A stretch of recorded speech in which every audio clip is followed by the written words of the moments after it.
Okay. Buenas noches, hermanos. El Señor les continúe bendiciendo rica y abundantemente en esta hermosa y maravillosa noche que Él nos regala. Vamos a hacer una oración antes del estudio. Padre Santo, Padre bueno, Dios de amor y de misericordia infinita, continuamos en tu santa, poderosa y bendita presencia. Tuya es la honra, la gloria y el poder, Señor. Estamos en este momento congregados en tu nombre. Le pedimos al Espíritu Santo en este momento que nos examine y nos redarguya de todas aquellas cosas, Padre Celestial, que hayamos cometido contra ti. Yo soy, Padre, Hijo y Espíritu Santo. En este momento te pedimos, Señor, que nos limpie una vez más de todas aquellas cosas que a ti no te agrada, Señor. Pues queremos entrar en tu presencia con corazones contritos y humillados, que sabemos que usted no despreciará, Padre Celestial. Ahora ya limpios, Padre Celestial, podemos decirte que te amamos, que te alabamos, que te bendecimos, que te glorificamos, que te damos toda la honra y toda la gloria, Dios omnipotentísimo, porque tú te la mereces, Padre Celestial. En este momento le pedimos al Espíritu Santo que tome control de todo lo que nos va a decir aquí en este lugar. Y aquí, Dios Padre Celestial, que soy un instrumento en tus manos, haz conmigo conforme a tu amor, conforme a tu misericordia, en el nombre poderoso de Jesucristo de Nazaret. Amén. Vamos a empezar y vamos a continuar leyendo de el Evangelio según San Juan. Estamos haciendo un estudio sobre lo que es el Nuevo Testamento. Estamos leyendo antifonalmente. Yo leo uno y ustedes leen otro, ¿cierto? De todo lo que vamos a leer del Nuevo Testamento. En este momento estamos leyendo el Evangelio según San Juan y vamos a leer el capítulo 2 del Evangelio según San Juan. Y la palabra de Dios se lee en el nombre del Padre, del Hijo y del Espíritu Santo. Alabado sea Dios. Al tercer día hicieron unas bodas en Caná de Galilea y estaba allí la madre de Jesús. Y fueron también invitados a las bodas de Jesús y sus discípulos. Y faltando el vino, la madre de Jesús le dijo: vino no tienen. Jesús dijo: ¿qué tienes conmigo, mujer? Aún no ha venido mi hora. Su madre dice a los que servían: haced todo lo que os dijere. Y estaban ahí 6 zincadas de piedra para el agua conforme a los ritos de la organización de los niños, de las cuales cada uno de los cabezas habían 2 cántaros. Jesús le dijo: llenad de agua estas tinajas, y las llenaron hasta arriba. Entonces les dijo: llevarlo a maestresala, y se lo llevaron. Y cuando el maestresala probó el agua hecha vino y no sabía de dónde era, mas lo sabían los siervos que habían sacado el agua, el maestresala llamó al esposo. Y le dijo: hombre, sírveme vino, y cuando ya han bebido mucho, entonces se me dieron más reservado y buen vino hasta ahora. Este es el principio de milagro que hizo Jesús en Caná de Galilea, y manifestó su gloria, y sus discípulos creyeron en él. Después de esto descendieron a Capernaum, y su madre y sus hermanos y sus discípulos, y estuvieron ahí muchos días. Estaba ya cerca la Pascua de los judíos, y subió Jesús a Jerusalén. Y halló en el templo de los que vendían bueyes, ovejas, y los habían ahí sentados. Y haciendo un azote de cuerdas, echó fuera del templo a todos, y a las ovejas y a los bueyes, y desparramó el dinero de los cambistas, y trastornó las mesas. Y dijo a los que veían las palomas: quitad de aquí esto, y no hagáis de la casa de mi padre casa de mercado. Entonces se acordaron sus discípulos que está escrito: el celo de tu casa me consumió. Y los judíos respondieron y le dijeron: ¿qué señal nos muestras, ya que haces esto? Respondió Jesús y le dijo: destruí este templo, y en 3 días lo levantaré. Dijeron luego los judíos: en 46 años fue edificado este templo, y en 3 días lo levantarás. Pero él hablaba del templo de su cuerpo. Por tanto, cuando entre los muertos, sus discípulos se acordaron de que había dicho esto, creyeron de la escritura y de la palabra que Jesús había dicho. Y estando en Jerusalén, en la Pascua, en el día de la fiesta, muchos creyeron en su nombre, viendo los milagros que hacía. Pero Jesús mismo se despreciaba de ellos, como de ellos conocía a todos. Y no tenía necesidad de que alguien le dijese testimonio del hombre, porque él sabía lo que había en el hombre. Palabra de Dios. Amén. Bendito Dios y Padre Celestial, gracias por tu santa palabra, que es bendita y no retornará atrás vacía, sino que dará el mensaje a cada uno de nosotros. Ok, hermano, entonces vamos a retroceder al capítulo 1, ¿cierto? Y estamos en qué versículo. Entonces el 17 que dice, porque la ley por Moisés fue dada, pero la gracia y la verdad vinieron por Jesucristo. Sí. Ok, a Dios nadie le vio jamás, el unigénito Hijo que está en el seno del Padre, este le ha dado a conocer. Eso es interesante, es importante, porque a Dios nadie No lo he visto. lo ha visto. Pero entonces cuando nosotros ya estamos bastante avanzados en la información referente, ¿cierto? Desde que ese tiempo el Señor dijo, el apóstol Juan escribe esto, y entonces dice que al Señor nadie lo ha visto. Pero ¿quién es que lo dio a conocer? Amén. ¿Quién lo dio a conocer? Al Padre. El Padre, Cristo, Jesús. Yeah.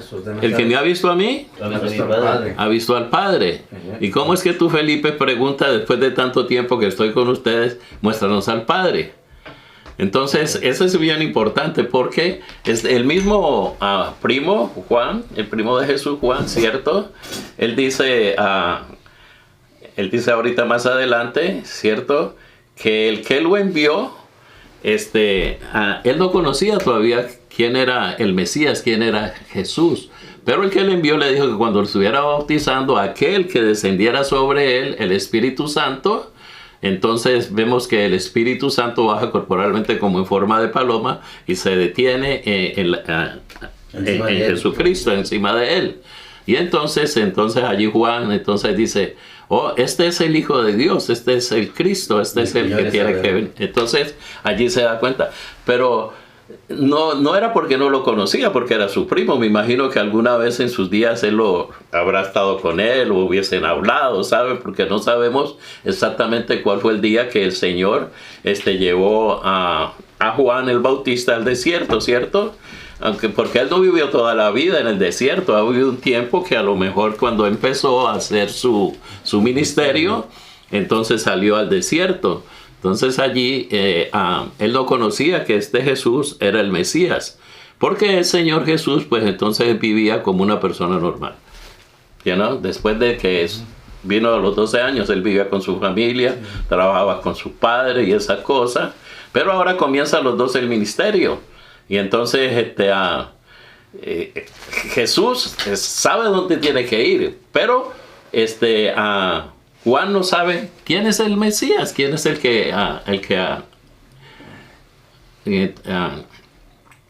el 19 dice, y este es el testimonio que... Ok, el 19. Y este es el testimonio de Juan cuando los judíos enviaron de Jerusalén a sacerdotes y levitas preguntando, ¿tú quién eres? Y confesó y no negó, sino confesó, yo no soy el Cristo. Y le preguntaron, ¿qué pues eres tú, Elías? Y dijo, no soy. ¿Eres tú el profeta? Y él respondió, no. Entonces le dijeron, ¿quién eres para que demos respuesta a los que nos enviaron? ¿Qué dices de ti mismo? Él dijo, yo soy la voz de uno que clama en el desierto, enderezá el camino del Señor, como dijo el profeta Isaías.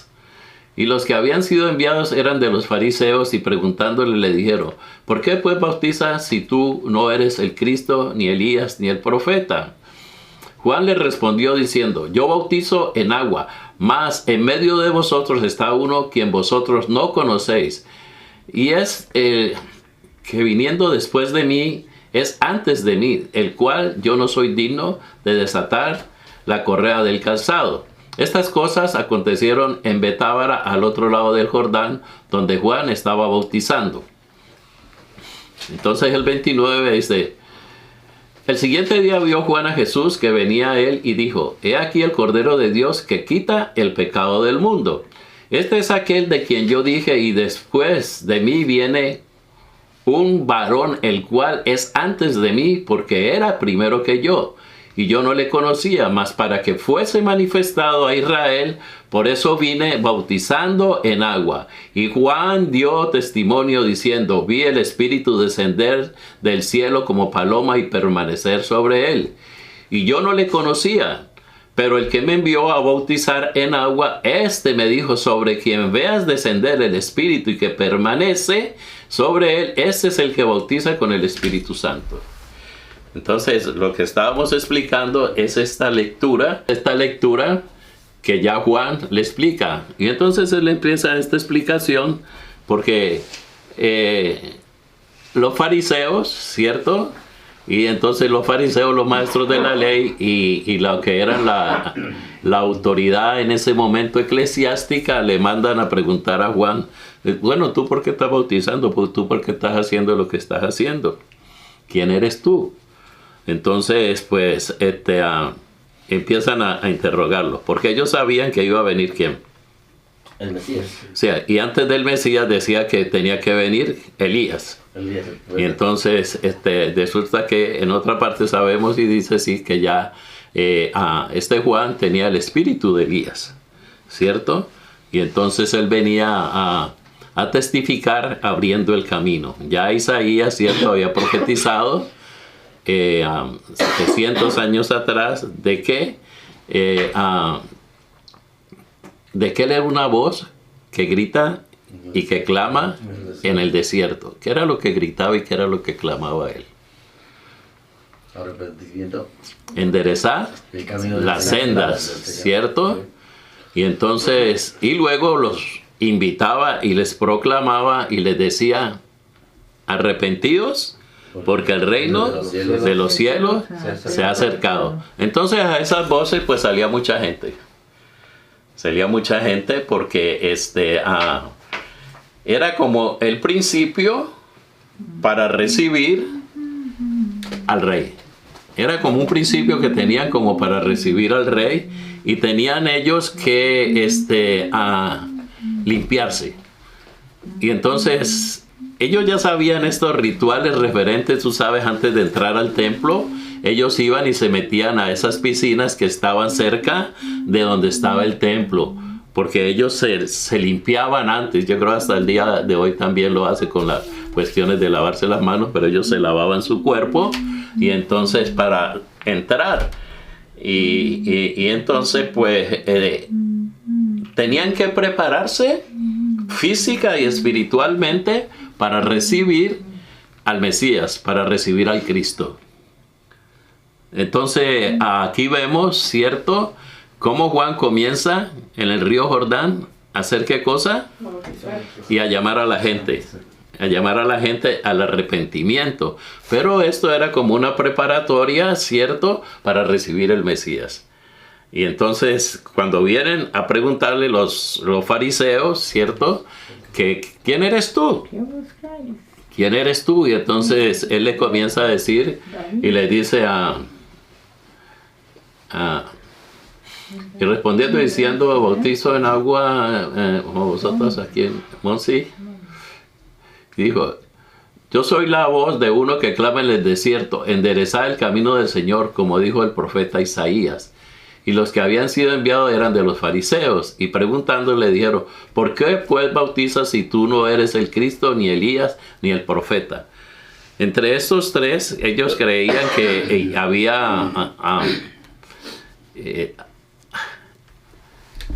había una relación, ¿cierto?, entre este poder que estaba desatando en este momento Juan.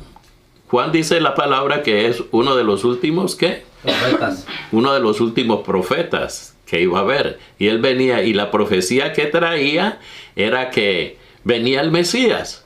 Pero él no lo conocía todavía. Siendo su primo, no tenían esa relación. Oh, allí viene mi primo que es el que es el Mesías. Pero él no lo conocía porque puede ser que lo conociera como persona, como ser humano, pero no con la relación que ahora lo tenía que presentar él. Este es el Cristo. Porque Dios hablaba con el profeta allá donde lo tenía, ¿cierto?, en su ministerio, y le decía, cuando tú bautices y veas a uno que viene el Espíritu Santo, ese es el que va a bautizar con el Espíritu Santo y fuego. Entonces, allí es donde el profeta más adelante va a decir, es necesario que yo crezca, que yo mengüe, pero que él crezca. Es necesario esto. Y entonces, ya Juan el Bautista ya tenía un avance referente a esto. Y entonces él dice, no, yo no soy ni el Cristo, ni Elías, ni el profeta, ninguno de esos tres. Y Juan le respondió diciendo, yo bautizo en agua, mas en medio de vosotros está uno en medio de vosotros que vosotros no conocéis, ni él tampoco lo conocía. Ese es el que viniendo después de mí es antes de mí, el cual yo no soy digno de desatar la correa del calzado. Cuando él está diciendo eso, estábamos hablando la otra, entonces en la prédica o en el otro estudio, ¿cierto? Referente a que Juan dice que él es antes de mí, ¿no? Pero ¿quién es mayor? Jesús. ¿Quién es mayor entre Juan y Jesús? Juan es mayor, ¿cierto? Sí, Unos meses más, Juan es mayor, pero él dice aquí que este es mayor que él, porque él está reconociendo aquí que él es el Mesías, que él es Cristo. Por eso cuando el evangelista comienza presentándonos, ¿cierto?, la venida de nuestro Señor Jesucristo, entonces comienza del Génesis. Hablamos bastante sobre esto, hicimos bastante énfasis sobre que Juan, el apóstol, entonces presenta a Jesús, ¿cierto?, como el Verbo se hizo carne y habitó entre nosotros. Y quedamos en conclusión que el Verbo se hizo carne cuando nace en Judea, en Belén, de Judá. Y entonces allí el Verbo se hace carne. Pero en ese tiempo también entonces Isabel iba a tener a su hijo Juan, ¿cierto? Pero no habla de que ese Verbo se iba a hacer carne. El Verbo que se hizo carne fue Jesucristo, cuando nació. Entonces ya empieza la natividad, hablamos de la natividad y hablamos de que el Señor pues nace, se hace hombre lleno de gracia y esas cosas, luego crece, ¿cierto? En otra parte vimos cuando estábamos leyendo los evangelios sinópticos, ¿cierto? Cuando él se pierde en el templo a los 12 años y de allí ya desaparece la infancia porque es un niño todavía de 12 años, y cierto, y luego aparece a los 33 años y comienza su ministerio. Y su ministerio comienza con el bautizo, ¿cierto? Y vivimos en los evangelios sinópticos, entonces por eso es importante mirar y retener las personas que no hayan leído Mateo, Marcos y Lucas. Es importante leer todos estos porque ellos cuentan esta historia desde diferentes puntos de vista. Pero todo nos lleva a concordar de que están hablando, ¿cierto?, siempre del Mesías. Hablamos de que unos hablaban de la genealogía, otros hablaban de historias que habían recopilado como Lucas, ¿cierto?, que investigó, y entonces esa investigación lo llevó a presentar esto a Teófilo, ¿cierto? Sí. Entonces el etísimo Teófilo, yo he recogido y he recopilado todos estos datos y quiero informarte, llevarte esta información, es la misma información que nos llega hoy a la iglesia. Y entonces ya reunido todos estos datos, entonces venimos, ¿cierto?, a otra nueva presentación que hace, y esta presentación la hace Juan el Bautista, referente al Cordero de Dios que quita el pecado del mundo. Es una presentación que está haciendo él y les está diciendo a todos, ¿cierto?, que él viene a abrir el camino, que él viene a bautizar con agua. Pero detrás de él viene uno que es antes que él, eso es lo que estamos diciendo. Y ese antes que él, Juan está reconociendo que él es Dios, que él es el Cristo que ha de venir. Entonces al presentarles esto a ellos, entonces estos fariseos, pues entonces ellos, me imagino yo en ese momento toman otra actitud. Y entonces Juan le respondió diciendo, yo bautizo en agua, mas en medio de vosotros está uno quien vosotros no conocéis. Y en realidad, ¿quién conocía a Cristo en ese tiempo?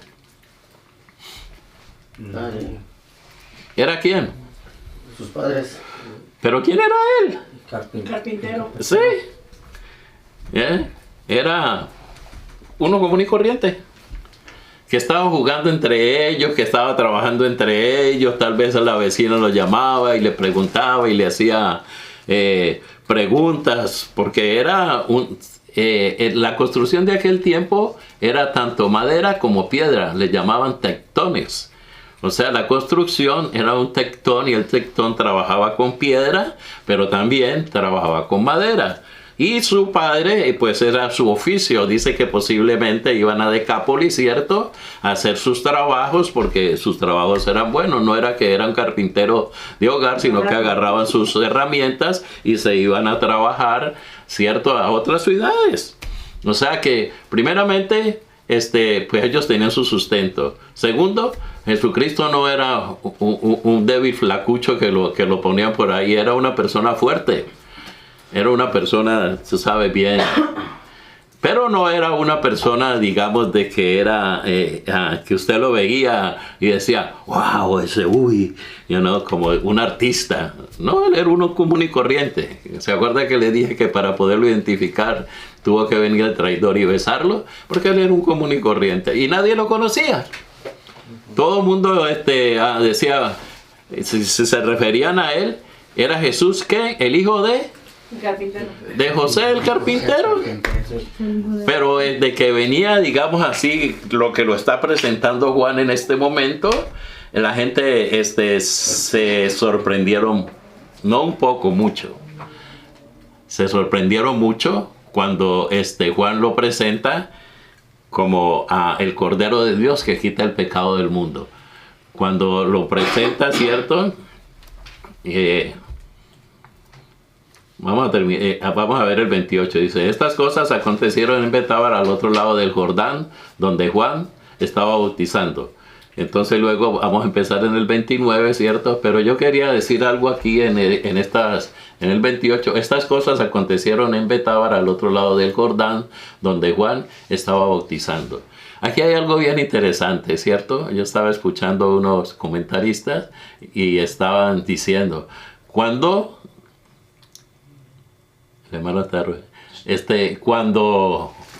comenzó, digamos, el éxodo de los judíos que fueron sacados de Egipto, sí, ¿cierto? Esa fue una salida. Esa fue una salida a la libertad. Y fueron sacados de Egipto. Y entonces ellos llegaron a una parte que era un impedimento para ellos. ¿A dónde fue esa parte que ellos llegaron que era un impedimento para ellos? Al Mar Rojo, ¿cierto? Entonces, Dios usa a Moisés, ¿cierto? Entonces Moisés clama a Dios y levanta su vara y entonces el mar se abre. Y entonces el pueblo pasa por el mar como si fuera por tierra seca. Y cuando los otros quisieron pasar, ¿qué fue lo que pasó? Se cerró y entonces se ahogaron. Ok, la gente está hablando mucho sobre estas cosas, pero es una historia, eso sucedió, eso pasó, esa historia. Entonces luego, para salir, se abrió el agua. Pero cuando salieron del desierto y llegaban a la tierra prometida, es Israel, ¿ok? Esa tierra que fluía leche y miel es Israel. Es la tierra que Dios le había prometido a Abraham, a Isaac y a Jacob, que iba a sacar a su pueblo y los iba a entrar en la tierra que fluye leche y miel. Pero cuando ellos llegan a ese lado, entonces tenían también un impedimento, el río Jordán. Pero en ese momento Josué tenía el arca con él y Dios le dice, cierto, que vaya con los sacerdotes y el arca adelante, y cuando los sacerdotes ponen el pie en el agua, ¿qué pasa con esa agua? Se abre. Entonces se abrió para salir y se abre para entrar un río a poseer la tierra que fluye leche y miel. Ese mismo río Jordán donde está siendo bautizado, cuando entró el pueblo de Israel, ese milagro sucedió allí y esas aguas se abrieron. No sé si ellos dicen que hicieron y pusieron qué cosa, 12 piedras, ¿cierto? una piedra por cada tribu de Israel. Y entonces, por esos lados, entonces comienza... Una puerta. Entonces comienza aquel cambio, comienza aquella transformación donde el pueblo, ese pueblo de Israel que entró, entonces ahora vuelven a entrar, pero vuelven a entrar a ese río para limpiarse de todos los pecados cometidos hasta ese momento contra Dios. El pueblo estaba, contaminado. El pueblo se había contaminado de tantos años después de haber estado allí y ya habían olvidado hasta las promesas y todo lo que pasaban y estaban viviendo, ¿cierto?, bajo la autoridad de Roma. Les tocaba que pagar tributo a Roma, ¿cierto? Y estaban esperando que, porque ellos no estaban muy contentos pagándole el tributo a Roma, ¿cierto? Los hebreos no estaban tan contentos y entonces estaban esperando que Un rey. un libertador, ¿cierto? Cuando él hace la entrada triunfal, ¿cierto? Que lo leímos en los otros evangelios sinópticos, entonces allí, oh, sana al hijo de David, bendito el que viene en el nombre del Señor, y le tiran ramas y sacan las palmas. Pero ellos creían que venía el rey de los judíos, venía a tomar posesión, ¿cierto?, y a bajar a los que estaban en ese momento dirigiendo, ¿cierto? Era quien Herodes, ¿quién más era? El otro. Anás, Caifás. Esos eran los sumos sacerdotes, pero esos no eran lo que ellos querían que tumbasen, sino que tumbasen al gobierno de los romanos. Eso era lo que ellos querían, que Jesús fuese ese Jesús hijo de David, y lo llaman así Jesús hijo de David porque ellos pensaban que ese rey que venía así con ese poder. Pero sí lo estaban siguiendo, lo estaban mirando, lo estaban viendo qué cosas era lo que estaba haciendo. Este llamamiento que Juan estaba haciendo, pues le preguntan, ¿tú eres el Cristo, eres Elías o eres el profeta? ¿Quién eres? No, yo no soy ninguno de esos.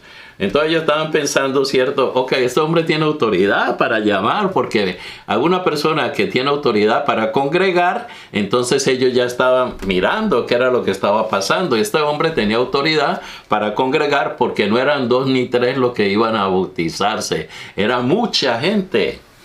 Y entonces ellos prestan atención y miran, ok, ¿será este?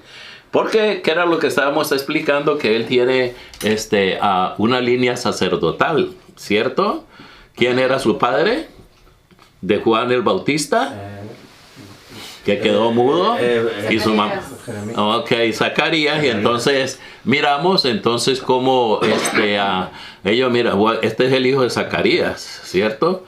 Aunque está así medio loco, que anda todo vestido así comiendo chapulines y miel de abeja y vestido de pelo de camello y esas cosas con un cinto, pues no era normal que una persona saliera con eso, pero veía que tenían autoridad. Y entonces, no sé, tal vez, digo yo, que ellos tal vez como en son de burla salieron a mirarlo, como a darle posesión. Y entonces él le dice, no, yo no soy ninguno de esos, ni el profeta, no soy ni el Mesías, ni el profeta, ni tampoco Elías. Entonces, ¿quién eres? Dinos quién eres. Yo soy una voz que clama en el desierto, ¿cierto? Enderezar las sendas. Porque detrás de eso mayor que yo no era en edad, sino en posición, en poder. Y entonces pues nadie lo conocía. Dice, estas cosas acontecieron en Betábara, en el Jordán, y lo que les expliqué. Vamos a leer un poquito el 29 y vamos a continuar. El siguiente día vio Juan a Jesús que venía a él y dijo, he aquí el Cordero de Dios que quita el pecado del mundo. Estas son unas palabras también totalmente nuevas, ¿no? Porque Jesús era un cordero. Sí. Pero era un cordero. No. Era un hombre. Y nadie lo conocía, y él lo presenta así, que aquí el Cordero de Dios. ¿Cómo ellos tomaron esas palabras en ese momento? ¿Cómo ustedes creen que tomaron ellos las palabras cuando él dice, aquí el Cordero de Dios que quita el pecado del mundo? Ellos sabían que iba a haber ese cambio de ese proceso que ellos mantenían, digamos, del Cordero que quitaba el pecado, ¿cierto? Que no quitaba, que lo limpiaba. Y solamente eso se conocía para el pueblo hebreo. Para el resto del mundo, la gente no sabía de eso, de hacer un sacrificio para ser limpios por medio de la sangre de ese animal que sacrificaban. La gente no sabía ese proceso, porque ese era un ritual totalmente hebreo, un ritual totalmente que era de parte de los judíos, y ellos tenían que ir ¿dónde para poder que esto sucediese? A la sinagoga, ¿no? Tenían que ir al templo. En ese tiempo estaba el templo, y entonces el que hacía eso, de que asesinaba o mataba o desgollaba al cordero, era el sumo sacerdote. Más nadie tenía potestad, y se hacía ¿cuántas veces? Una vez al año. Una sola vez al año. Entraba con sangre ajena y entonces rociaba a todos, y entonces la gente quedaba limpia por un año de sus pecados. Y cuando viene y él habla y dice, he aquí el Cordero de Dios que quita el pecado del mundo. Qué otra cosa rara, ¿qué habla? Si eso no, ¿cuál Cordero? Si ese es Jesús, el carpintero, el hijo de José y de María. Todas estas cosas, ¿cierto? En ese momento la gente las está trayendo porque ellos no, o sea, posiblemente algunos, como Juan, ¿cierto? Que Dios le había hablado referente a aquel que sobre él descienda el Espíritu Santo corporalmente. Ese es el que bautiza con el Espíritu Santo y fuego. Tal vez Juan sabía quién era él, pero el resto de las personas ignoraban todas estas cosas, aunque había una profecía de que el Mesías, y entonces de que el Mesías venía, y entonces por eso los fariseos, ¿tú quién eres? No, yo no soy ninguno de esos, pero aquí en medio de nosotros está. Entonces llega el momento en que Juan lo presenta. En el 29, si 1:29 dice, al siguiente día vio Juan a Jesús que venía a él y dijo, he aquí el Cordero de Dios que quita el pecado del mundo. Entonces esta consigna que está dando en este momento Juan no es solamente para los hebreos, sino para ¿quién? Para todo el mundo, ¿no? Para todo el mundo. Era para todo el mundo esa profecía. Pero en esos tiempos estas personas habían hecho tanto negocio que se habían personificado, ¿cierto? Todas las cosas del trato y del hablar con Dios. No todo el mundo tenía esa puerta para hablar con Dios. Eran los sacerdotes, era la gente que estaba en el templo, según ellos, entre comillas, eran los santos que podían, tú sabes, traer y llevar el mensaje y hablar por Dios y interceder por ti. Acuérdese cuando estamos en Levítico, que la gente de hoy se presentaba si tenía una enfermedad, si tenía un problema. El sumo sacerdote era como el médico, ¿cierto? Y el consejero y todas esas cosas, y Dios trataba por medio de él. Pero eso se fue opacando con el tiempo, y ya la gente no se preocupó tanto por lo espiritual, sino que se intensificaron más y se preocupaba más. ¿Por qué cosa? Por lo económico. Ya las cosas era un negocio. Las cosas del templo no era la preocupación para que el mundo fuese salvo por medio del Mesías, que el mundo fuese salvo y limpio y perdonado por medio del Mesías. Porque cuando lo presenta Juan el Bautista, él ya entendió, y entonces dice, he aquí el Cordero de Dios que quita el pecado, no de los hebreos solamente, sino del mundo entero. De todo aquel que recibe al Señor Jesucristo como su Señor y Salvador, pues entonces tiene esa transformación y ese cambio. Entonces Juan lo presenta, y el 30 dice, este es aquel quien yo dije, después de mí viene un varón, el cual es antes de mí porque era primero que yo. Eso es lo que estaba diciendo, que él entiende que no es en edad, sino en supremacía. Él es mayor en todo a él. Y entonces, dice, y yo no lo conocía más para que fuese manifestado Israel, por eso vine bautizando en agua. Y Juan dio testimonio diciendo, vi el Espíritu descender del cielo como paloma y permanecer sobre él. Y yo no le conocía, pero el que me envió a bautizar en agua, me dijo, sobre quien veas descender el Espíritu y que permanece sobre él, este es el que bautiza con el Espíritu Santo. Y yo le vi y he dado testimonio de que este es el Hijo De Dios. de Dios. Estamos nomás en el comienzo, estamos Ok, vamos a pasar al 35 y entonces vamos a hablar sobre el llamamiento de los primeros discípulos. El día siguiente al siguiente día otra vez estaba Juan y 2 de sus discípulos mirando a Jesús que andaba por ahí y dijo: aquí el Cordero de Dios. ¿Quién dijo eso? Juan dijo, ok, he aquí el Cordero de Dios. Y los 2 discípulos le oyeron hablar y siguieron a Jesús. Y el 38 dice: entonces volviéndose a Jesús y viendo que le seguía, le dijo: ¿qué buscáis? Y ellos le dijeron: Rabai, que se dice, si lo interpretares, maestro, ¿dónde moras? Y el 39 él le dice, y les dijo: venid y ve. Y vinieron y vieron dónde moraba y se quedaron con él aquel día, porque era como la hora décima. Okay, aquí podemos nosotros, cierto, sacar un poquito de ¿a quién buscáis? Ellos ya sabían, cierto, y le dicen que es maestro. ¿Por qué? Bueno, Juan ya lo presenta. Pero en el 39 él le dijo que ¿dónde moras? Y él le dijo: venid y ved. ¿Dónde mora hoy en día el Señor? En nuestros corazones. En nosotros. Y si usted le presenta el evangelio a alguien allá afuera, ¿cierto? Es fácil, ¿cierto? Eso digo yo en son de que no es fácil ir y predicar este evangelio a toda criatura. Entonces miramos, ¿cierto? Que muchas veces las personas, uno les presenta el evangelio. Pero ¿qué es lo que no hace la gente? Yo le digo a Montserrat, a mí me gusta ir para que no me cuenten. Me gusta ir a las cosas para que no me cuenten, porque la gente cuando le cuente le aumenta, le quita y esas cosas. Y una de las cosas que la gente no hace es ir y ver. Usted lo invita, pero la gente saca sus conclusiones afuera. Saca sus conclusiones de lo que usted le dice, de lo que ellos piensan. Pero la gente es muy difícil para venir y ver. ¿Dónde moras? ¿Dónde me invitas? ¿Dónde me llevas? ¿Qué hay allá? Oh, no, que las cosas están buenas, que te van a presentar a Jesucristo para que tú sabes, tenga un entendimiento diferente y esas cosas. Hoy no tengo tiempo. Nadie viene a ver. El Señor los está invitando desde aquel tiempo hasta el día de hoy que vengan a ver. Porque esto es personal.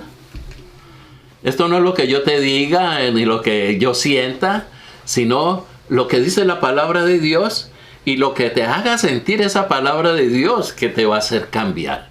Pero tienes que venir a ver. Porque si te quedas allá afuera con tus pensamientos o solamente con lo que yo te diga y nunca vienes a ver, pues nunca vas a saber.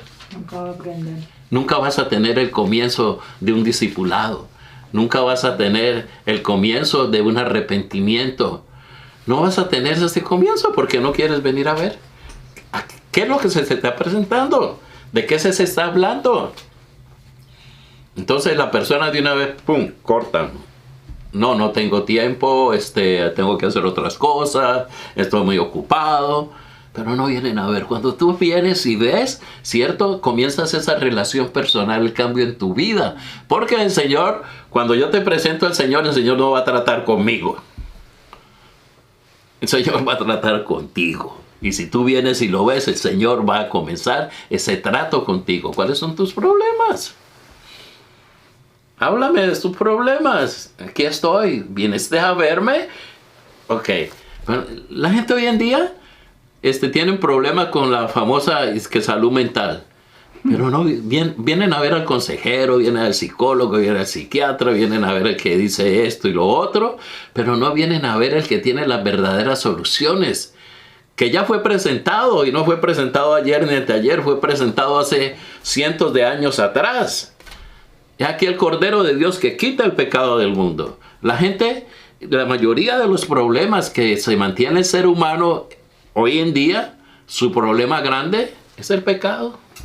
Por donde usted lo quiera refinar y ponerlo bonito y todas esas cosas, y que eso no es malo, cuando usted desemboca en las cosas, su problema es un pecado que usted no quiere dejar. Pero no quiere venir a ver el verdadero doctor, el que lo conoce, el que sabe quién es usted, el que le puede dar una solución instantánea en este momento. Señor del Señor. La mayoría de las personas se niegan a venir a tener una conversación con el verdadero sanador, con el verdadero que lo entiende, que lo comprende, que lo puede curar, que lo puede sanar, que lo puede quitar del problema. Venga a ver, dígales. Oh, mira, te invito. No, venga y vea, para que usted tenga una solución de sus problemas. La mayoría del problema que hay hoy en día es el pecado. Y este quitador de pecado fue presentado hace mucho tiempo y ya resultó todo lo que tenía que hacer. Ya no hay algo nuevo ni nada que hacer. Él cuando da su vida en la cruz del Calvario dice consumado, ya se acabó todo. Aquí ya no se puede hacer nada. Yo ya hice todo lo que tenía que hacer. Ahora el ser humano tiene que dar su paso. ¿Cuál es su paso? Ir a meterse al agua cuando hace el llamado, ¿no? Arrepentidos porque el reino de los cielos se ha acercado. ¿De qué te vas a arrepentir? De todo lo que has hecho. Pero ¿qué es lo que te arrepientes en realidad? De tus pecados. Ese es el problema. El pecado es el problema de la gente hoy en día. Todos los problemas que tienen las personas, cuando usted lo viene y va al decálogo, usted mira. Y el Señor le dice, oh, porque me estás prohibiendo, porque me estás cohibiendo, porque estás quitando mi libertad, mi felicidad. Pero esa libertad y esa felicidad dura unos pocos tiempos, unos pocos años. Cuando eso se convierte ¿en qué? En vicios y pecados. Y cuando eso se convierte en vicios y pecados, entonces las personas caen en problemas mentales. Comienzan los vicios, comienza el tabaquismo, comienza el alcoholismo, comienza la drogadicción, comienzan cosas que ya el ser humano cae en esos vicios y luego le es difícil salir de ellos. Pero no buscan a quien verdaderamente quita el pecado del mundo. No solamente los hebreos, esto es para todo el mundo, para todo aquel que quiera. No importa los pecados que la persona haya cometido, Cristo está para perdonarlo y quitárselos. Pero tú no quieres venir a ver. ¿Ah? Aunque el Señor te puede buscar donde estés, pero si vienes, ¿cierto? Y escuchas testimonio, y escuchas gente que te puede decir, yo era así, ahora ya no soy, yo cambié. El Señor cambió mi lamento en danza. Yo era así, ya no soy más. El Señor hizo ese milagro en mí.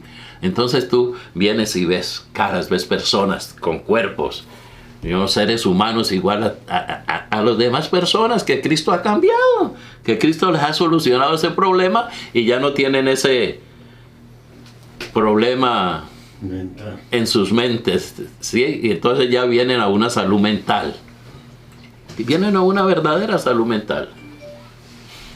Eso es lo que le dijo, venid, ve, y vinieron y vieron dónde moraba y se quedaron con aquel día porque era como la hora 10. Y Andrés, hermano de Simón Pedro, era uno de los 12 que había oído a Juan y le había seguido.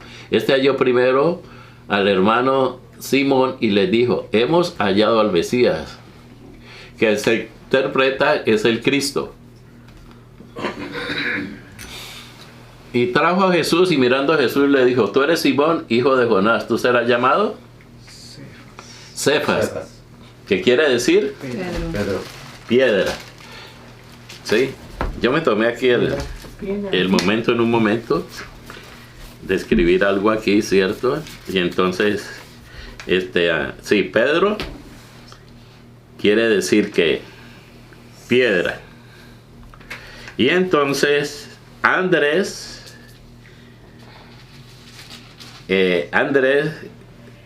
su significado, Andrés es el hombre fuerte. ¿Ok? Pedro es piedra y Andrés el hombre fuerte. Santiago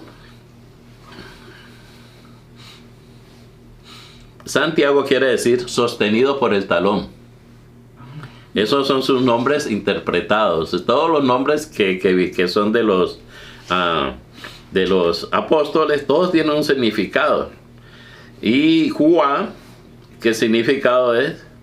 El Señor es misericordioso. Es Juan. Y Felipe, este me llamó bastante la atención. Y me acordaba del hermano aquí, del hermano que está allá. Dice que es amigo de los caballos. Felipe, eso es el significado del nombre de Felipe, el amigo de los caballos. Ese es el significado. ¿No eran sus nombres originales?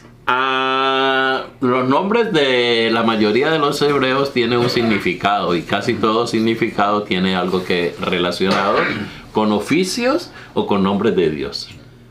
Así cuando el sacerdote... Pero entonces Juan sí era Juan, ¿o tenía... Juan, bueno, ya Juan quiere decir el Señor es misericordioso, quiere decir el nombre de Juan. Okay, y entonces en griego quiere decir Yohaná. Ese es el nombre en griego. No, en arameo es Yohaná y en griego Loagnes. En griego es Juan Loagnes y en arameo Yohanan.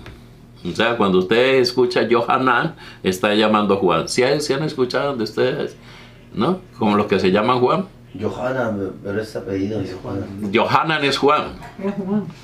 Okay. Eso es judío, Yohanan, ese es arameo. Y entonces, Natanael, yo lo estaba buscando, porque Natanael, entonces, fue el que le dijo, de Nazaret puede salir algo bueno. Y entonces yo lo buscaba, pero resulta que Natanael es Bartolomeo.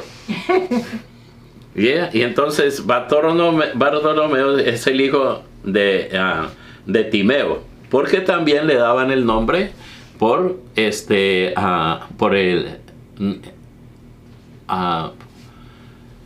gentilicio, de dónde es. Digamos Jesús, el gentilicio es Jesús de Nazaret, porque era de Nazaret, y entonces también le daban esos nombres. Y entonces Jesús no tiene, Jesús el Mesías, el Salvador, pero también le da el gentilicio Jesús de Nazaret. Y así también este Bartolomé, que es Natanael, entonces yo lo buscaba y dice, pero ¿dónde está donde están los discípulos el nombre de Natanael? Pero sale como Bartolomé, ese es su nombre. Y entonces Mateo significa regalo de Dios. ¿Ok? El regalo de Dios, eso es en Mateo. Y Tomás significa gemelo. Tomás, el gemelo. ¿Ok? Eso significa. Y Judas, la gente no le gusta ponerle Judas a la gente, pero hay dos Judas, ¿cierto? Y Judas quiere decir alabado. Este no Judas el traidor, sino Judas el otro. Sí quedó Judas, ¿cierto? Que la gente le llama acá que dicen Judas Tadeo, no sé qué. ¿Cierto? Y entonces Simón el celote. En griego Simón y en arameo Shimón.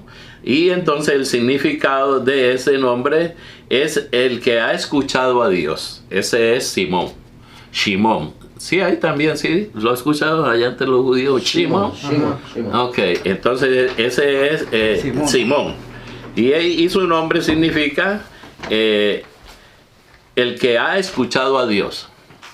Así es, ese Shimón, es el que ha escuchado a Dios. De modo que estos que Jesucristo está llamado tienen unos nombres bien poderosos. Y esos son sus compañeros, esos son sus apóstoles que Él va a llamar. Y que Él va a escoger más adelante. Esos son sus nombres de sus apóstoles. Y entre estos que están aquí, pues entonces Él ya los empieza a clasificar. Y entonces le dice a Pedro, piedra. Bueno, ese es Simón. Entonces tú vas a ser llamado Pedro, que es piedra. Y entonces luego hay debate referente a lo que existe hoy en día, ¿cierto? Porque más adelante, entonces cuando el Señor les pregunta, ¿quién dice la gente que soy yo?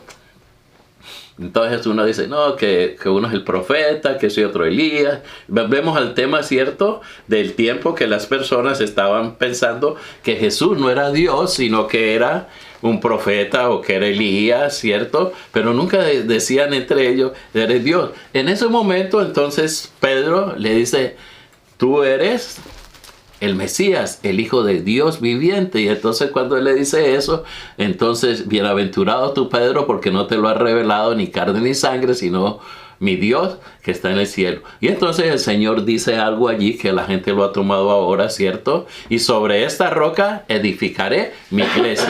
Y por eso es que el famoso Papa, entonces descendiente supuestamente de la dinastía de los papas, porque ellos dicen que Pedro fue el primer papa.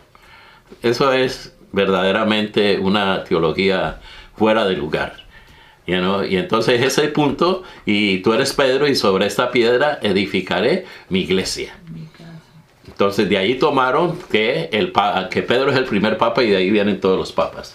O sea, el jefe de la iglesia era Pedro.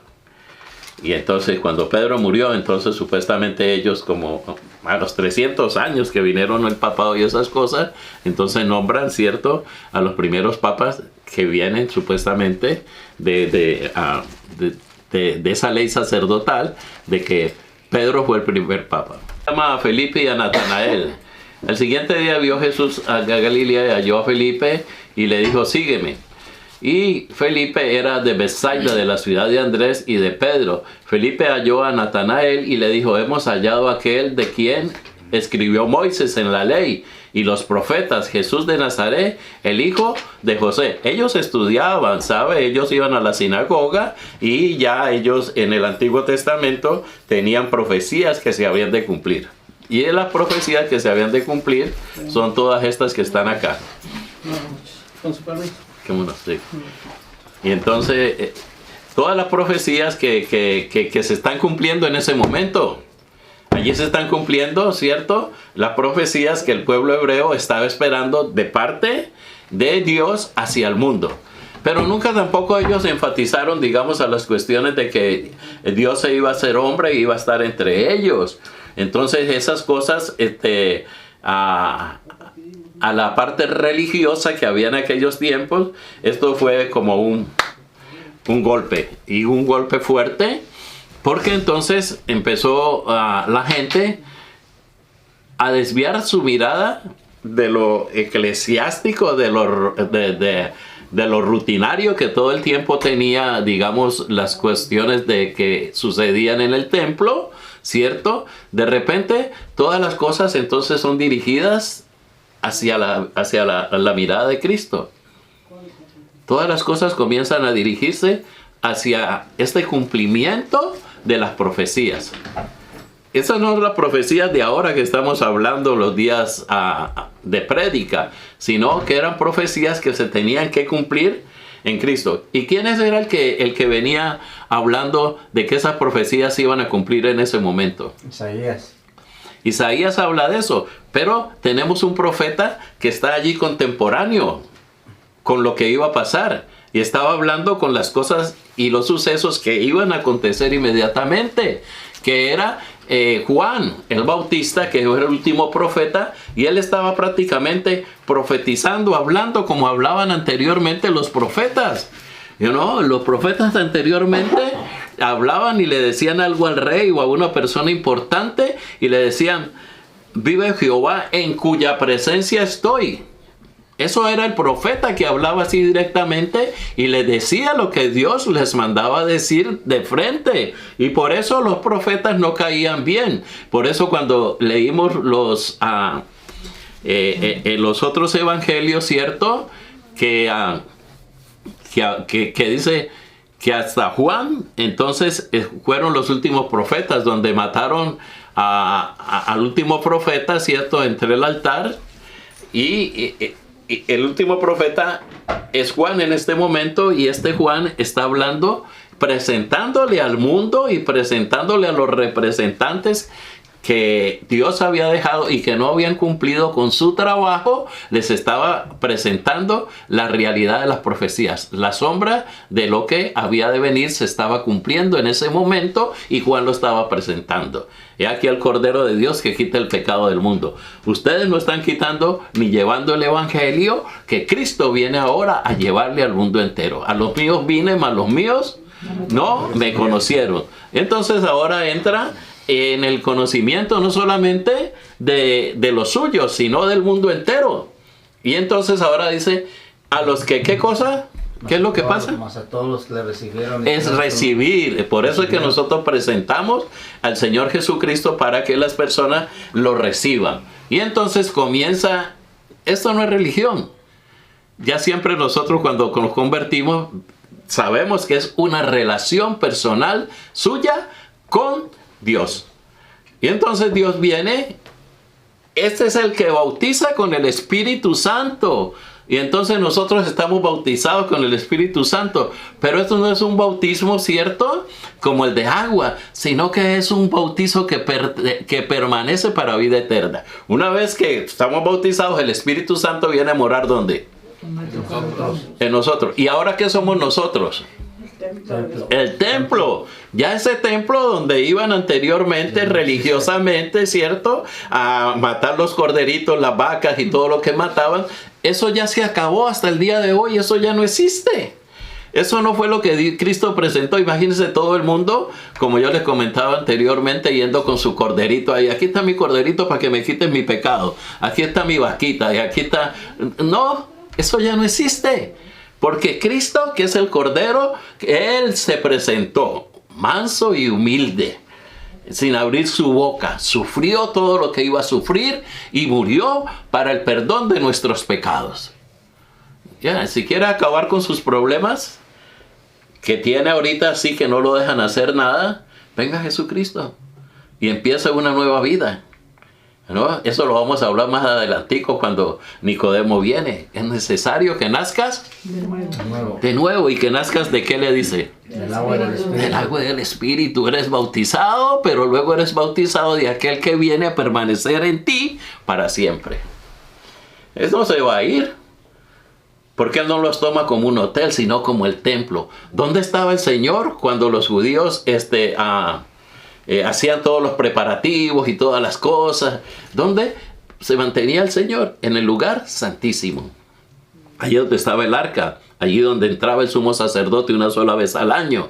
Eso se acabó, porque ahora tenemos un sumo sacerdote delante de Dios. Y todos los días escuchan las personas que se arrepienten. Todos los días que venga una persona, no importa los pecados que tenga, puede ser lo más grande y puede ser lo más horrible que le parezca a usted, pero si usted viene con un corazón contrito y humillado a arrepentirse delante de Dios, Él es el Cordero de Dios que le va a quitar ese pecado, que lo va a hacer olvidar, que lo va a hacer una nueva criatura, que va a cambiar su lamento en danza.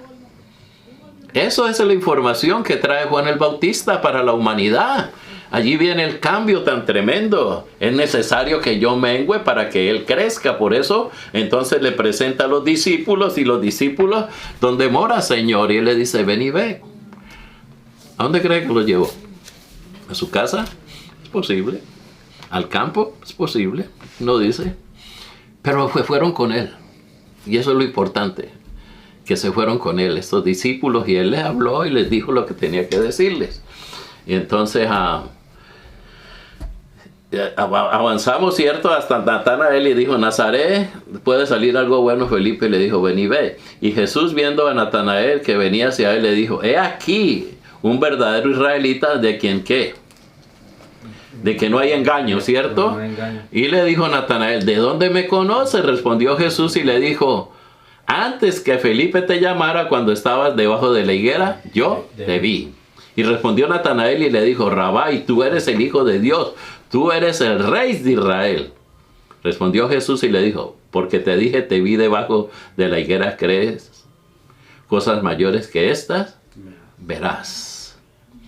Esto aquí también, todo lo que le dice el Señor lo alaba a este hombre, ¿cierto?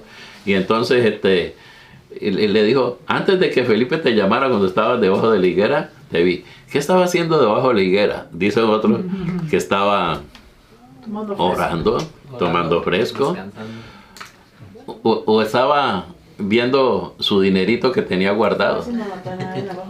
La gente guardaba. Ahí lo vio Jesús. Y es solo porque te vi, ¿qué crees? Pero la gente guardaba su dinerito al pie del árbol, y allí, tú sabes, bien secreto, miraban bien para todas partes que nadie lo estuviera viendo. Por eso él se extraña y le dice, ay, me vio donde guardé mi platica.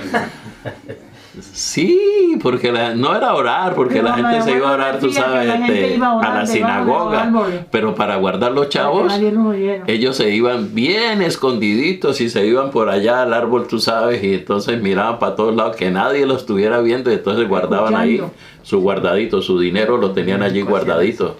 Por eso es que se asombra, ay, me vio donde guardé lo que guardé. Y entonces le dice, ok, tú eres Dios porque nadie... Yo primero di 3 o 4 vueltas para ver si había alguien por ahí. Y entonces, pues, él se asombra cuando el Señor le dice, y el Señor le dice a él, oh, porque te vi, entonces crees que yo soy, y respondió Natanael y le dijo, Rabí, tú eres el Hijo de Dios, tú eres el Rey de Israel. Es una gran confesión también, sola y llanamente, porque lo vio que estaba debajo de la higuera. Okay. No estaba orando ni descansando ni nada de esa cosa, estaba haciendo algo importante allí, ¿no? Y se sorprendió. Y entonces, y respondiendo Jesús y le dijo, porque te dije, te vi debajo de la higuera, ¿crees? Cosas mayores que estas verás. ¿Sí? Entonces, vemos cómo todos estos discípulos que el Señor lo siguieron, ¿vieron o no vieron cosas mayores que esas? Sí. Que solamente le dijo, ¿era un milagro o era una revelación? El hombre se asustó, el hombre dijo, nadie me había descubierto y tú me descubriste que yo estaba aquí debajo de la higuera. Entonces lo declara que Él es el Mesías, que Él es el Cristo. Entonces el Señor le dijo, oh, porque viste eso, vas entonces a decir que vas a ver cosas mayores.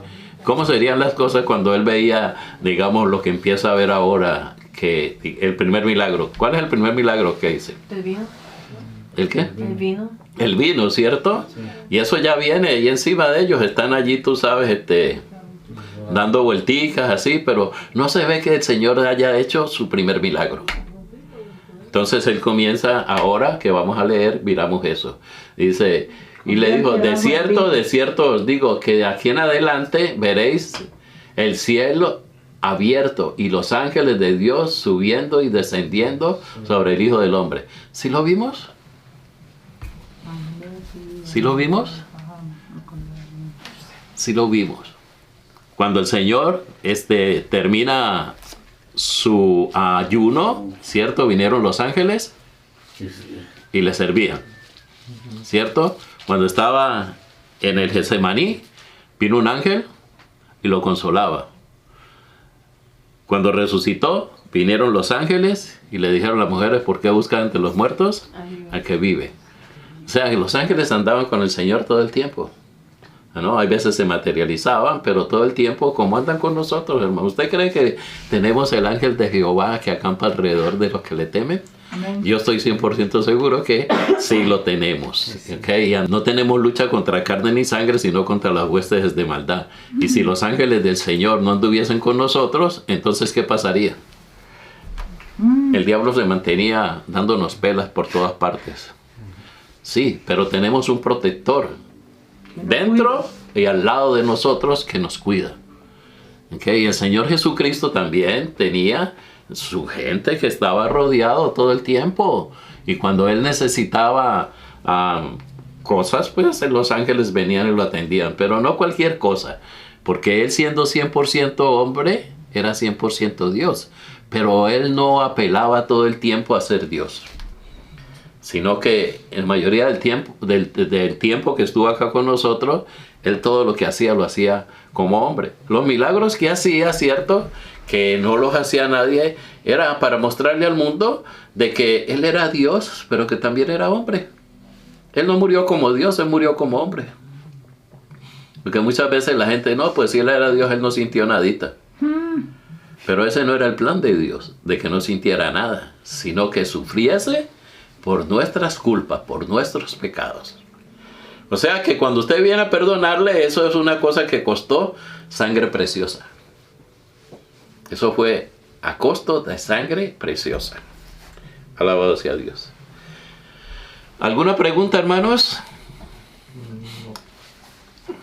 Este es un estudio que tenemos del Nuevo Testamento y estamos leyendo el Evangelio según San Juan y estamos terminando de leer el capítulo 1 y explicarlo un poquito. Sí, porque esto es sin exégesis, sin profundidad, sin etimología de la palabra, sencillamente cosas que las podemos ver, ¿cierto? Sin estar profundizando tantas cosas, sino que son cosas sencillas que se pueden entender. Para poder aceptar el Evangelio y predicar el Evangelio también, sin mucha complicación. Ok, entonces hasta aquí entonces el capítulo 1, entonces vamos a comenzar, ¿cierto? Con el capítulo 2. Y dice, el capítulo 2, 1 dice, y al tercer día hicieron unas bodas en Caná de Galilea, y estaba allí la madre de Jesús, y fueron también invitados a las bodas Jesús y sus discípulos, y faltando el vino, la madre de Jesús le dijo, no tienen vino. Jesús le dijo, ¿qué tengo yo contigo, mujer? Aún no ha venido mi hora. ¿Por qué le dice ella que intervenga?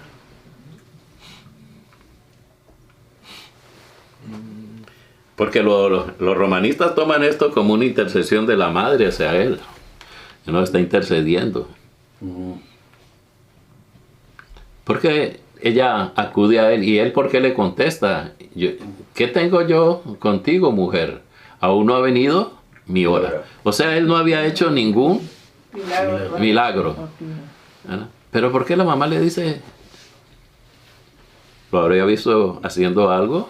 ¿Le había mostrado algo a la mamá allá en privado, en su familia? ¿Había resuelto algunos problemas entre ellos allá? Porque si yo no sé nada de ti, que tú no haces nada, ¿por qué tengo que venirte a decir que no tienen vino? Entonces los comentaristas dicen, ¿sabes qué? Si se van ustedes y los 12, pues queda más vino. Ustedes están tomando todo el vino. Yo creo que ella sabía, ¿no? Ya que era Cristo. Pero no era porque ella sabía que él iba a hacer un milagro, sino porque, si como ustedes son 12 más los que se vinieron por ahí también, y pues se están tomando todo el vino. Creo que se despiden y entonces queda más ocasión del vino. ¿Sabía ella que él podría hacer este milagro? Sí. ¿Cómo? No sabía. No hay evidencias. No sabía.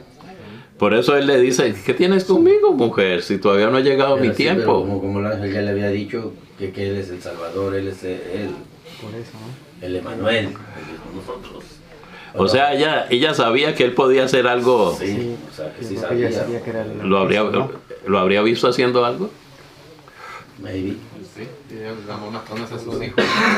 Sí. La mamá conocía a sus hijos. Él era su hijo, ¿sabes? Físicamente nació de él. Ella era su mamá.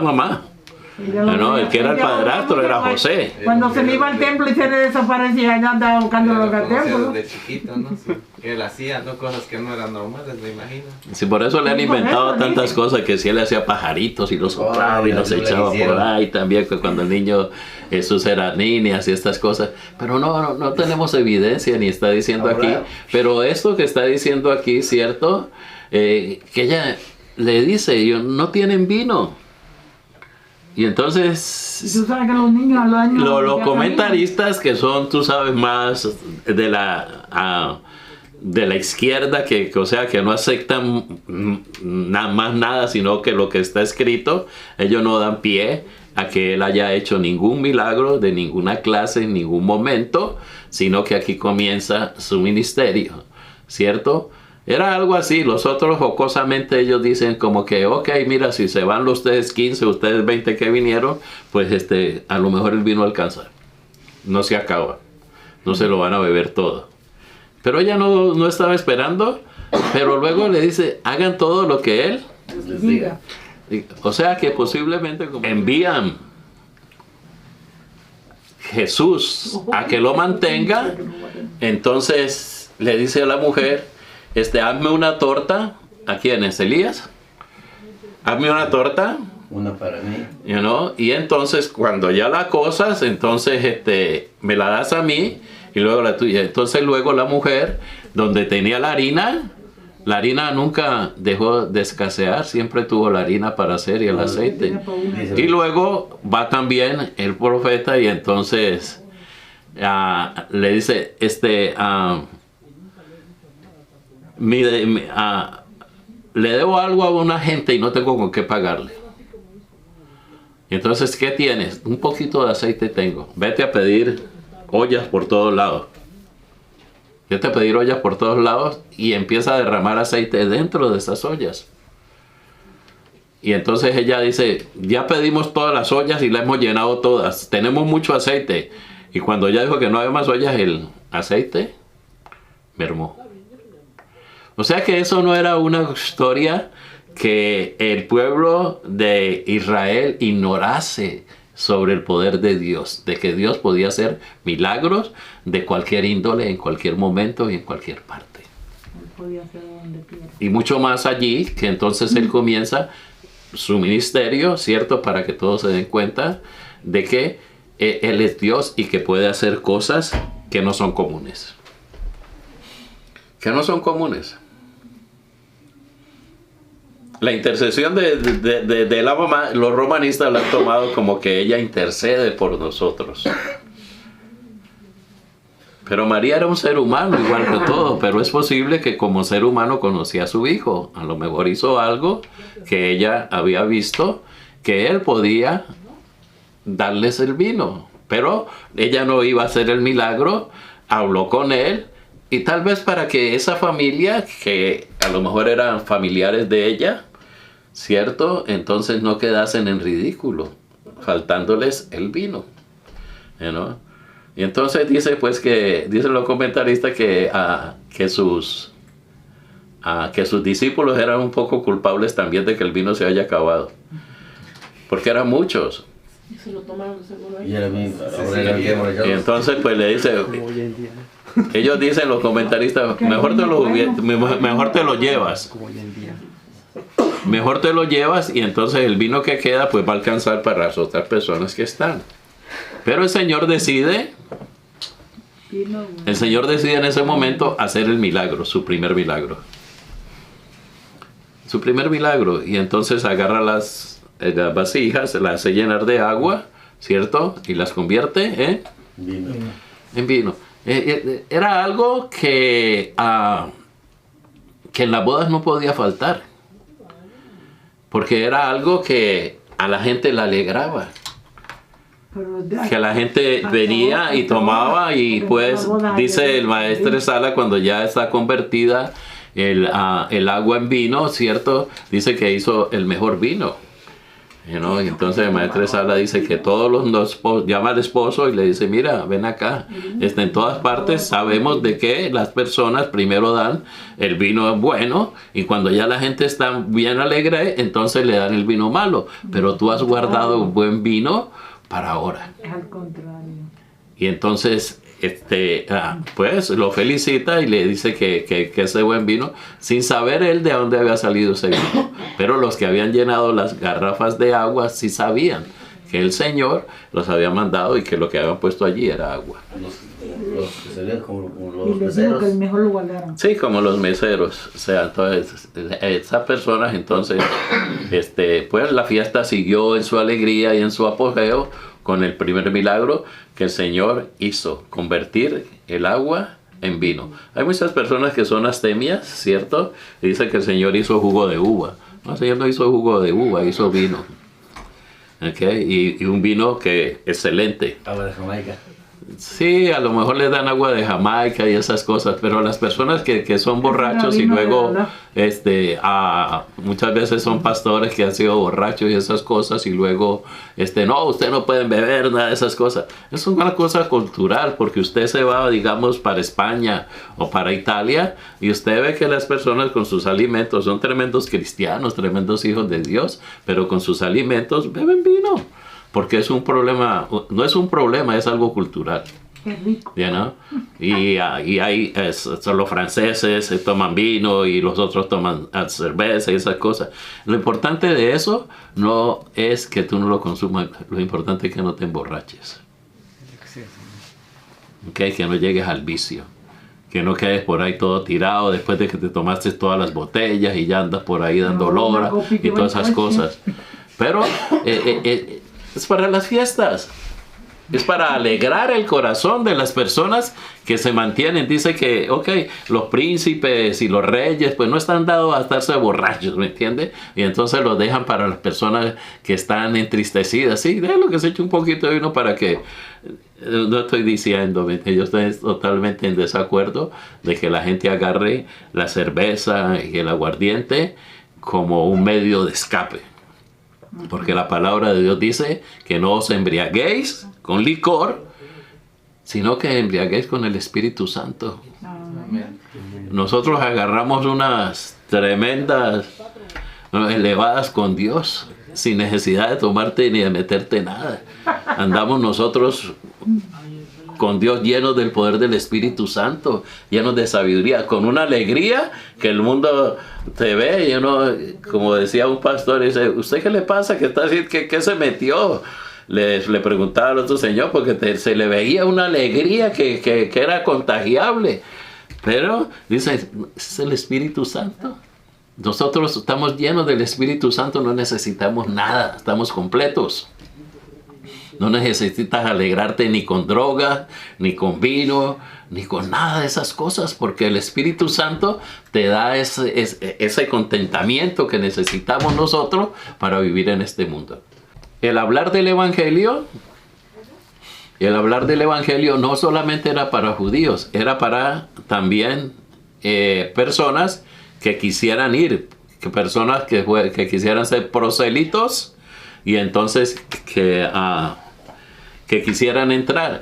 Y entonces el lugar, ¿cierto?, de los gentiles, ellos lo habían tomado como un mercado. O sea, ya no había el sitio donde entraron los gentiles, sino que esa plaza donde entraron los gentiles la habían hecho un área de negocios.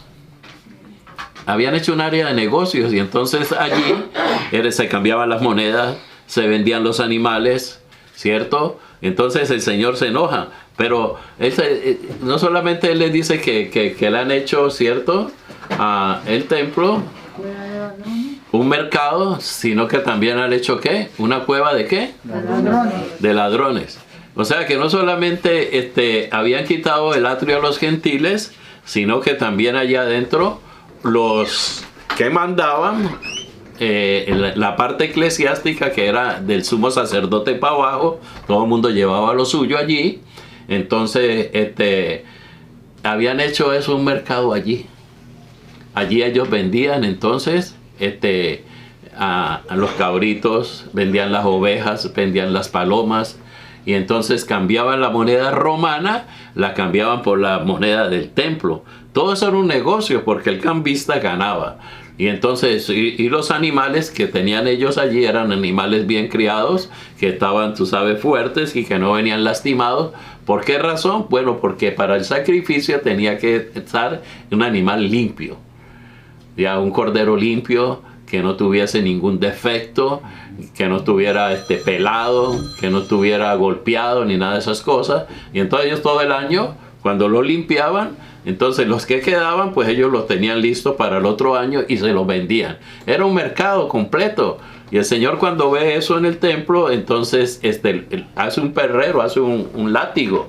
Y entonces les cae al látigo a todos y los echa de allí. Pero ellos le hicieron caso omiso porque al otro año volvieron a la misma. Sí, volvieron. Hay 2 veces que él entra al templo a tener esa reprensión. Y en esta primera parte que sea la reprensión, pues entonces él se enoja porque ellos han hecho de la casa de Dios un mercado. Han hecho un mercado. Y la gente de hoy en día también como que le gusta esas cuestiones de estar en mercadería dentro de las iglesias. Ya no venden, la otra vez hablamos de eso, ¿cierto? Que ya no venden a la oveja, ni la cabrita, ni las palomas. Venden pero ropa y venden cosas sí, llevan mercadería. Y entonces las personas muchas veces están prestando más atención al negocio, llevan cadenitas de oro, y llevan medicinas, y llevan cosméticos, y llevan ropa, y llevan ollas, y llevan vajitas. Todas esas cosas yo veía. Y miraba allá y esas cosas. Bueno, las cosas de Christmas también se vendían. Cosas de Christmas y todas esas cosas. Bueno, sí lo pueden hacer, ¿me entiendes? como un flea market o algo así para recaudar un poco de dinero y esas cosas, pero no que conviertan la casa del Señor y que ya no presten atención sino al comercio que están haciendo. Ay, la hermana no volvió, se fue con los 300 pesos que me debía de la olla. Entonces todas esas cosas suceden, ¿cierto? Y la hermana no me paga, por eso ya no la veo, ya no me saluda. Y entonces todas esas cosas traen enemistades dentro de las iglesias y las traen hoy en día también. Porque la gente se está haciendo, en vez de hacer una casa de oración, se le ha hecho una casa de mercado, una casa de negocios. ¿Ok? Ok, vamos a dejarlo hasta aquí, hermanos, y entonces la próxima semana, si Dios quiere, vamos a leer el capítulo 3 del Evangelio según San Juan y vamos a continuar explicando, ¿cierto? Entonces la continuidad de estas cosas. Amén. Amén. Oremos. Padre bueno, Padre santo, Dios de amor y de misericordia infinita, te damos gracias, Padre celestial, por este mensaje y le pedimos al Señor que nos continúe bendiciendo rica y abundantemente. Si alguna necesidad tenemos, sea material o sea espiritual, Señor, te la ponemos en este momento a tus pies. Tu santa y bendita palabra dice: venid a mí todos los que estéis cargados y trabajados, que yo os haré descansar. Queremos salir descansados de aquí, de este lugar, y lleno de tu Santo Espíritu, lleno de sabiduría, Señor, sanos y prosperados. Por eso, Señor, te pedimos una vez más tu santísima bendición, que sea en el nombre del Padre, del Hijo y del Espíritu Santo. Amén. Dios le guarde, hermano.